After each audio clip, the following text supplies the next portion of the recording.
C'est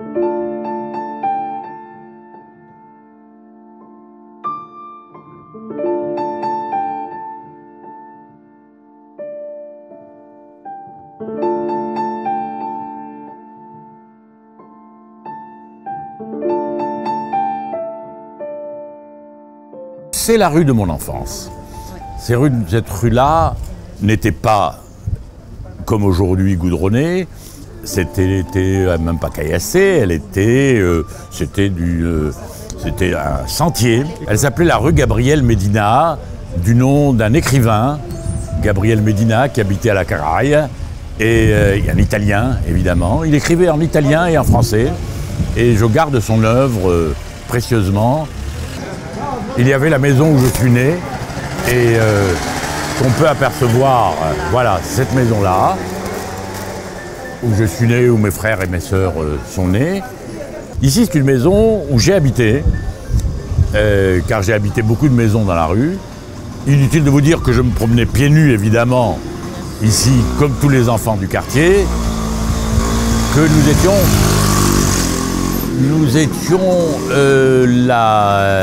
les seuls juifs qui habitaient la rue. Et toute la rue, évidemment, était habitée par des musulmans. Mais, notez bien, jamais je n'ai réalisé cette unicité, le fait que nous étions uniques. Et c'est là que j'ai préparé mon baccalauréat, c'est là que j'ai préparé mes examens à l'Institut des hautes études quand j'étais étudiant à Tunis. Mais je venais toujours à Monastir pour travailler sérieusement. C'était Monastir.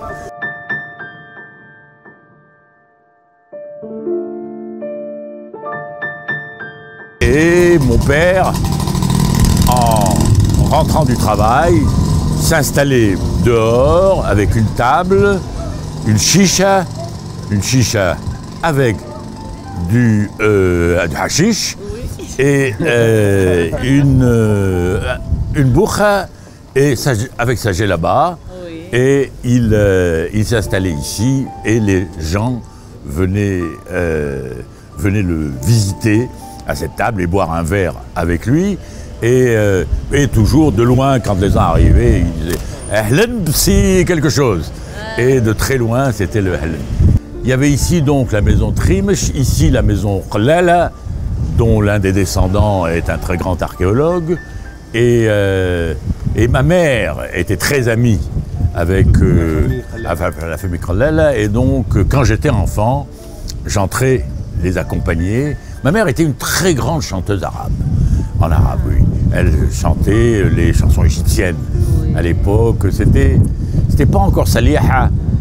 Les débuts de Saliha, mais c'est surtout, non, Habib al-Sikha, bien sûr. C'était non pas encore Kalthoum, c'était Farid el-Atrash, etc. Et donc, elle était très recherchée dans les familles pour, chaque fois on lui disait, allez, mets-toi à chanter, et elle se mettait à chanter.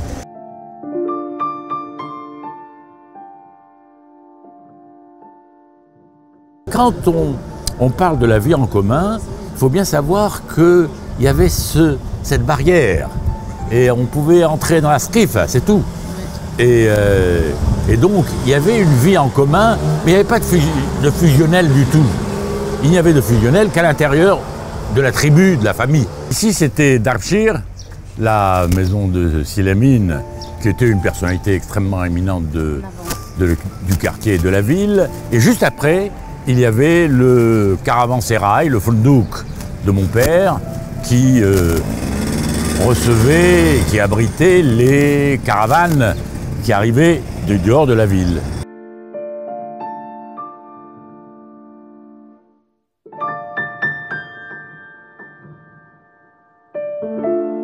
Et j'attendais toujours en temps normal le quart de la Stas qui arrivait vers 5-6 heures de l'après-midi avec les journaux de Tunis. Ah oui.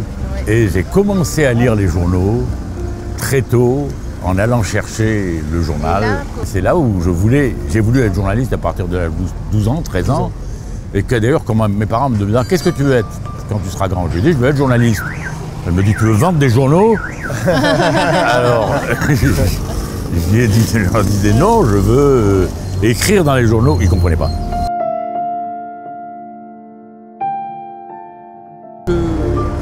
né j'ai plus de 70 ans. Je suis né juste à la limite. C'est-à-dire qu'il y a eu la libération de la Tunisie, donc le système a complètement changé. J'étais la dernière promotion des écoles... Tout français. Non, pas l'école française. Franco-arabe. Le franco-arabe, exactement. À Monastir, ici, là, il y avait l'école, la grande... était juste là. Voilà, l'école de monsieur... était juste à côté. L'école de monsieur Pétèche. Monsieur Pétèche, je l'ai eu en tant que... C'est pas vrai. Eh ben oui. À 60, vous avez eu Pétèche, oui, c'est une figure historique. Exactement.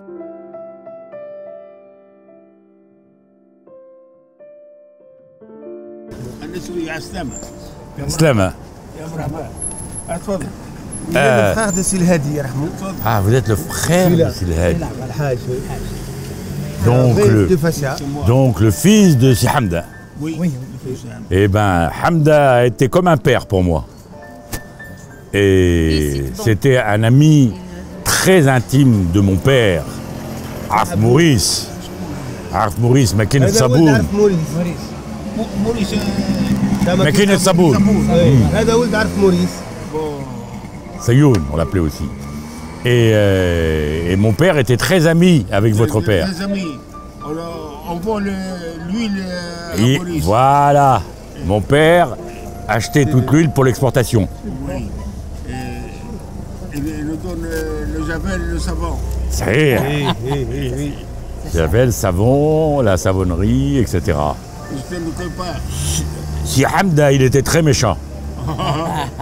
Saïd. Yadrab. Vous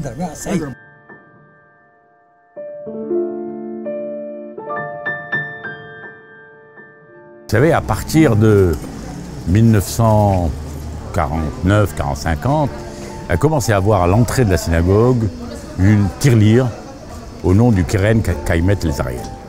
Pour acheter Keren Kaimet l'Israël, c'est-à-dire racheter des terres en Palestine.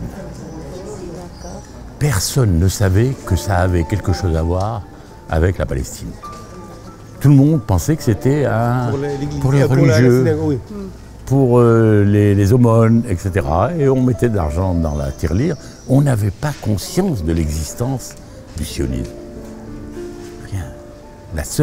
On commence à en avoir conscience au moment de la guerre en 1948.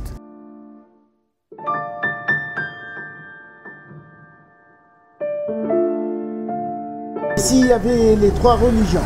La religion juive, chrétienne catholique et musulmane. Et tous on était réunis. La même table. Et ça nous regroupe le muamalat, le commerce, ça nous regroupe la même mentalité. Justement, je veux pas C'est Odette? Oui, c'est Odette. Bonjour madame. Bonjour, Aslema. Bonjour madame. Vous êtes c'est votre épouse? Oui. Eh bien, enchanté madame. Vous êtes de Sousse?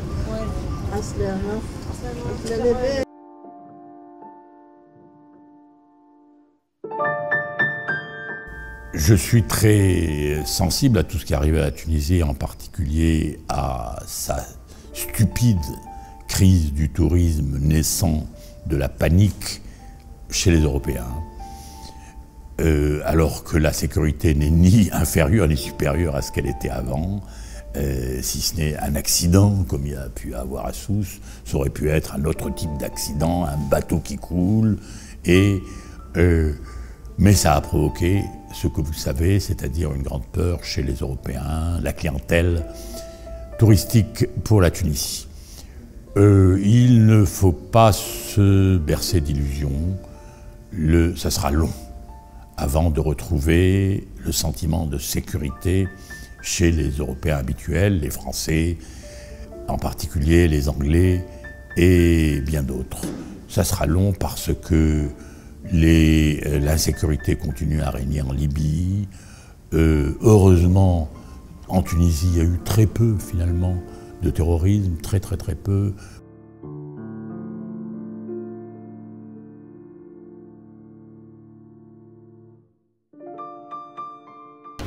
Vous savez que dans autant jadis, personne ne s'intéressait à l'existence du ribat. Mais pas le moins du monde.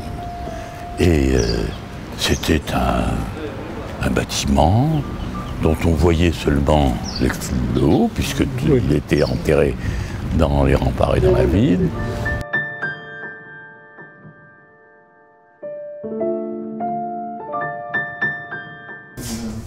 Comme un enfant devant un grand-père, alors qu'il avait l'âge de mon père. Il était un peu moins âgé, mais donc, je ne l'ai réellement connu que comme journaliste. Oui. Et comme président, avant non. Mon père le connaissait très bien. Et j'étais le fils de Rav Maurice. Mais souvent, ces interviews, je les réécrivais complètement. C'est-à-dire, il me tenait un discours, j'écrivais tout à fait autre chose. Et après, il était content. Très bien, vous avez très bien repris l'interview. J'avais fait quelque chose de complètement différent. Et donc vous m'avez dit que les Bourguiba ont gardé la nation, l'enseignement, la culture et la femme. Je dirais la nation, quels étaient les thèmes que... La modernité. Oui. La nation, la modernité, c'est-à-dire la nation dans la modernité, et la femme, la présence de la femme dans la nation. Évidemment, tout tournait autour de la nation d'abord, c'est-à-dire la Tunisie, rien que la Tunisie seule. C'est-à-dire, attention, on n'est pas une poupée russe qu'on met dans le Maghreb, dans le monde arabe, dans le monde musulman, etc.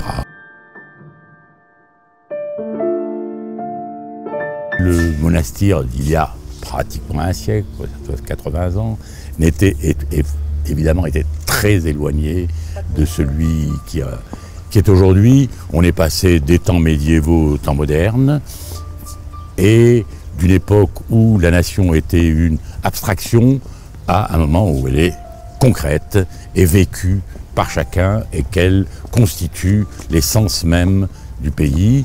Cette édification a été l'œuvre du peuple, bien sûr, à la tête duquel il y avait Bourguiba.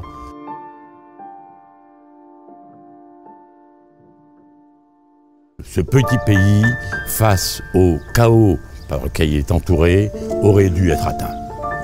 Il est à l'abri, jusqu'à présent. Et donc, oui, il y a quelque chose de ferme qui résiste à ces dangers qui sont à nos portes, mais qui ne passent pas. Qui ne passent pas pourquoi? Non pas par la force d'une armée, non pas par l'intelligence des services de renseignement, par la volonté nationale. حوار حصري للجوهرة FM مع الصحفي جيست بون كما قلت هو من أصول تونسية من مواليد المونستير واليوم من الأقلام المهمة جدا في الإعلام الفرنسي وأيضا في الساحة السياسية. نتكلم شوية، ما نتكلمش عربي، نتكلم مستيري.